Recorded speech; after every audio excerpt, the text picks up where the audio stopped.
So if times were that tough, where people would bury themselves to the neck and to train so that they could be in a state beyond suffering, uh, that I would say is just well, incredible training, but also shows how difficult the times were. And Buddha had gone through all these four major schools or five major schools, and he was a spiritual genius or meditative genius, because these schools, he'd basically go to these schools, and the gurus would be, if you stay with me, then I'll pass the line on to you, which is a great honor. And so, but it was a miss, or for one reason or another, Buddha kept moving on, and there are speculations as to why he might. But the key thing is that he didn't find what he was looking for. It seems like, so he kept moving on, and after having gone to them, it is said that he was under a tree, and after 40 days, he came to a realization. And so, and which is actually what we know as Buddhism today, where he found where he got to know the Four Noble Truths.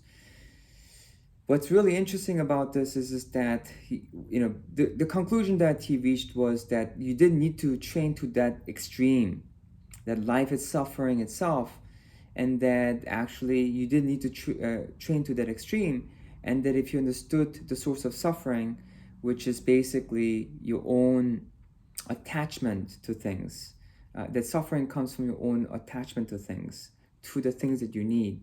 And if you become present with that and you let go of that attachment because you understand that that's what's causing the suffering, that you can have peace. And so, and that's the famous renouncing of the world, which is actually very similar to it's actually the similar idea to the Christian idea that actually allowed it to flourish 500 years later. And so, if we actually look at this, we can see that actually, that really a person can find peace and suffering during these times. And the reason these people find peace when they're going really harsh times, such as abuse or losing everything they have, or near death experiences, or going through a chronic illness when there's no hope, and it seems like nothing what everyone else is saying, it seems to not be working. The reason that these things work so well, I want to say, or has a good chance to work, is because these things were founded during these harsh times. And so I've come across many people who, when they were going through just really extreme circumstances, they started reading the Bible, or the sutras, and they started finding peace. And the reason is because these books were written during these times for people who are going through just extremely difficult circumstances. And so I feel that one of the reasons why a lot of these writings are not necessarily working for people anymore on the whole is because we live during times of affluence and abundance, even though we're suffering. And I feel like the concepts, actually, the principles upon which these work is the same. But I feel that the writing itself may not speak to us anymore because these were written during times of suffering, and the kind of things that makes us suffer is actually the same, but it sounds different, it looks different today. And I feel that and that's why it's actually important to actually kind of look at what the principles are and why, or how, not why, how these principles are still applicable today in the same way it was back then, and kind of understand what is really at the center and the heart of happiness, and how do these relate to needs. I think that's why it's so important to study that. So now, having said that, I think this kind of actually gives some examples of why I see this as pain management systems, right? Because as you can see, these were created during really harsh, difficult times, And basically the systems that showed that we can be beyond these extreme circumstances are the things that actually flourished and became the foundation to help people live a good life. And I think that's actually probably the best way to look at spirituality as a whole, or religious groups that formed throughout human history.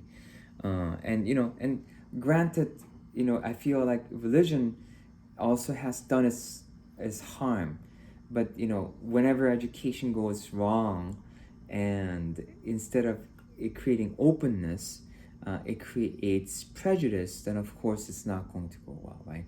And I think the more important thing is to keep bringing understanding as to where things went wrong, and then bringing understanding as to, oh, but it went really well in these circumstances. How can we make sure that we can retain the good, and make sure that we don't repeat the the painful history of the past? As Winston Churchill talks about how basically if we don't remember history, that basically we will repeat. If we don't learn from history, we'll keep repeating the same mistake. And I feel like this is like a really important concept. So, which ironically are actually all taught in these spiritual traditions. And so it really shows that it's not so much about the teachings themselves, but how much we practice these teachings. So, but having said that, so this is kind of like my attempt to um, bring my best effort forward to kind of make this information available from a modern perspective, and kind of just retranslating it from some of the tools that we have today and languaging we have today, so we can actually understand it a little differently, right? So, okay, so having said that, so understanding Maslow's need is actually kind of important, because I think oftentimes we understand Maslow's need from a perspective of what we need to achieve, because there's definitely that aspect. Because you can look at Maslow's hierarchy of needs not only from a hierarchy of needs, but also from a developmental perspective. Meaning, as in the kind of things we need to develop through, kind of like a baby needing to learn how to crawl, and from crawling to standing, and from standing to walking, and from walking to running, and then from running to jumping, right? And so, just like you need to develop through these different things, Maslow's hierarchy of needs also is a developmental pyramid, or developmental uh, model as well, that the things we need to develop through. And so uh, one of the key things, the best way to understand the Maslow's hierarchy of need, in my opinion, is that hierarchy of need means that there's a hierarchy as to what becomes more important depending on the situation. But having said that, they're acting on you at all times. So a need are always present. That's why it's a need. So it's not like a need where it was a need 10 years ago, but today it's not a need anymore. If it's a need, you have this need right now. And I think that's the most important thing we can understand about needs, because I feel like this lack of understanding really hurts us. And so a good example of this is this idea between need and want. And so I've heard people say this. It's like, oh, you know what? That's a want. It's not a need.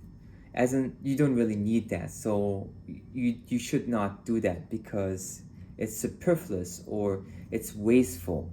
And I feel like that's actually really a badly understood concept, because a want is a need that can be delayed, but not indefinitely.